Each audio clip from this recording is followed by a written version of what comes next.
Hey there, this is Eli Delaney with MyBusinessMarketingMentor.com and MarketingMentorTraining.com with another training video for you. Today we're going to talk about the 3 mistakes that most businesses make with email marketing. Alright, email marketing is a great way for any business to keep in contact with customers and prospects without spending a lot of money. This is a given. Email marketing is still very effective in just about any business as long as it's done right. The only drawback to using email marketing in your business is that a lot of people get a ton of spam email each and every day. And this is where we want to talk about what we're doing here. You know, more and more I keep seeing businesses going about email marketing the wrong way. And in reality, it actually hurts their reputation and sales for their business because they're basically just doing it wrong. So here's 3 mistakes that I see all the time. And we're going to kind of talk about what we can do to help them out and how you can avoid them and keep your readers happy to be on your list and looking forward to each and every one of your emails. That's really the goal. That's what you're looking for here. You want to keep them happy and have them want to actually see your emails. So mistake number 1 is sending nothing more than buy my stuff emails, and I'm sure you see it. You get on somebody's list and all they do is do nothing but pitch their product to you. You know, if you're doing this in your business, you can't just send out a newsletter that says, hey, these are all the great specials and things we have for you to buy, and that's pretty much it, because it just doesn't really work very well. You know, I get a ton of email offers, specials, and discounts every day in my inbox. And as someone who gets between 100 and 200 emails a day, yeah, well, I only have time to look at the most relevant ones. You know, I have to be kind of picky on how much time I can spend on my email, or else that's what I end up doing all day. So if I'm looking to buy your product, or if I'm looking to buy a product that a company sells right then and there, I might look at that specific email. But otherwise, if it's a promotional email and I know that I'm not in the market at that particular juncture, I won't even actually email or won't even actually open it. All I do is just delete it. Now, although this does help with hot prospects, you know, somebody who is ready to buy at that particular juncture, it really doesn't do much to build a relationship with them, and that's what you really want to look at. And you know, when I get those emails, I don't feel like they're building any connection with me other than telling me that they want me to buy their stuff. There's no relationship there. There's no connection as far as, you know, that the fact that they actually value me as a customer other than wanting me to buy more stuff. That's pretty much it. You know, what would happen if someone else comes along and educates me on how to use their products better? That's what you really want to kind of think about. You know, or maybe if they just share with me other information that I can use that might not be related to their business but is related to my interests. You know, these are the type of things that if I know I'm getting a newsletter from somebody and it's always got great information in it, even if they're going to promote a product that they have, I'm more likely to actually open that email to see what other great tips, tricks, and ideas they might possibly have in there. You know, and then because of that, I'd start to feel more inclined to actually buy from them and start building a little bit more loyalty to where I want to spend my money with them, just because of the fact that they've built that relationship with me. You see, they took the time to share information and not just pitch their products. That's going to build a lot more loyalty than just trying to promote your products alone.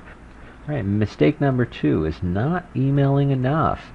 You know, once every few months when you think about sending an email just isn't enough. I've actually had people email me about some great new products that they have, and I thought it was spam because I didn't remember who they actually were. I get this email that looks, you know, it's got a product, but I don't know who they are. I'm not necessarily going to trust them very much. I've even had emails that come from people that I've actually met, people that I do know, but the problem is that we meet so many people every day and we buy from new companies every month. You know, it's hard to remember everyone, and unless they stand out and build a relationship with us, we're probably going to forget about them. You know, you lose 10% of your buying influence with your customers and prospects each and every month that they don't actually hear from you. It's all about top of mind awareness. You need to make sure that your customers and prospects always remember who you are and what you do. That's the whole goal behind everything that you do, no matter what type of marketing it is. Once a month is the minimum that you should be contacting your customers and your prospects. You know, just be sure that you're sending them good information and education, not just pitching your product. This way they see the importance of your emails. They actually want to open them up and see what you've got in there. Now, mistake number 3 is adding everyone to your list. This is one of the biggest ones that I see that drives me nuts.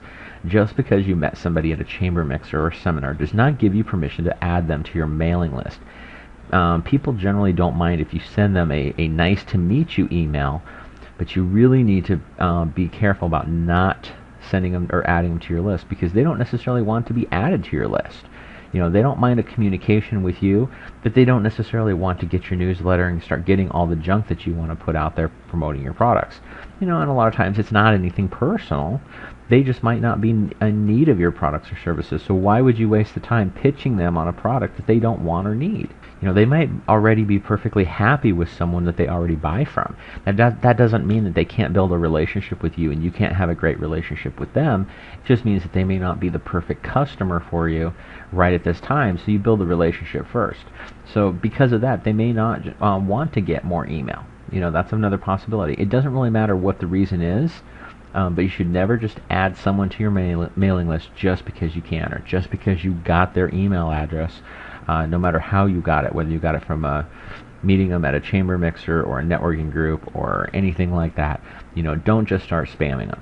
It's a sure way to tarnish your reputation and get reported for spamming, because if you add me to your list and I don't want your products and I didn't ask for your products and I didn't ask to be put on your list, I'm going to hit that spam button because of the fact that I never gave you permission to start marketing to me. It's just send them a single email telling them it was great to meet them. And then what you do with this is you add a link where they can download a free report or other educational piece that you have to offer. This is a way where you basically are building a relationship with them and then offering something for free. And what this does is this gets them to take action and then gives you permission to add them to your list, because they then say, yes, I want this free thing, which is going to put me on your list. That's how you can do it right in order to make sure that your list is clean. Just keeping these mistakes in mind when you're using email marketing in your business will make a huge impact on your email marketing for your business. Now, one thing you want to think about with this is, yes, your list is going to be smaller than a lot of these guys out there are talking about. But you're going to have a much more responsive list. You're going to have what we call a clean list. That means that you may not have, you may have 1,000 people versus 5,000 people, but those 1,000 people are the ones that actually want your stuff. Where at 5,000, you might actually have 1,000 that actually want your stuff. Those other 4,000, you're just wasting your time, wasting your money, you're wasting their time, and you're risking getting reported for spam. You'll have a much cleaner list if you do it this way, and that's really the important part behind all this. And you'll get your customers and prospects that will expect to see your emails, and most importantly, you'll build a loyal following of fans that want to read your emails. That's what you're really going for with all of this. Now, I hope you really like this presentation and want to learn more. Discover the top 10 mistakes that most businesses make when using email marketing and how you can avoid them. And I'll show you how to get your emails open and keep them out of the junk box. This is a free report that I put together on how you can get your emails opened and read. Go to marketingmentortraining.com/top-10-mistakes. Once again, that is marketingmentortraining.com/top-10-mistakes. And this report is going to give you all the information that you need in order to build a good, solid email marketing system and keep away from those top 10 mistakes and make sure that you've got a good, responsive list that expect and like to get your emails all the time. Alrighty, again, this is Eli Delaney with MyBusinessMarketingMentor.com and MarketingMentorTraining.com. Hopefully you enjoyed this video. Thank you very much. Take care and make it an awesome week.